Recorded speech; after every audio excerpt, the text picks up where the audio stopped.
Και εμένα τα ίδια με έκανε. Μ' αρχίζει πρωί-πρωί, τα λεφτά δεν φτάνουνε. Σας εκμεταλλεύεται ο παλιόγερος και τα τρώει με την τζούλα. Και την πλακώνω χρονιάρα μέρα στις γρήγορες. Και φτιάχνω εκεί πέρα ένα καφέ και πάω μέσα και μίλαγε με τη δικιά σου το τηλέφωνο. Εμένα αυτά τα Χριστούγεννα δεν θυμάμαι να με έκανε τίποτα.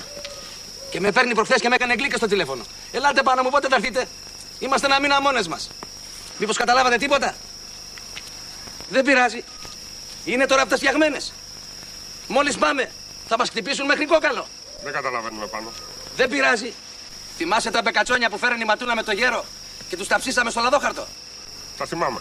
Τα έπαιρνε Ματούλα από το καμίνι και τάιζε το γέρο στο στόμα. Και δεν μας έδωσε εμάς ούτε φτερούγα. Και του λέει: Κούλη μου, τα καμενούλια τα μπεκατσόνια ήρθαν από την Αφρική και πού να ξέρανε τι τα περιμένει. Και έκλειφε και τα κοκαλάκια. Δεν άφησε τίποτα. Σαν τα μπεκατσόνια θα πάμε.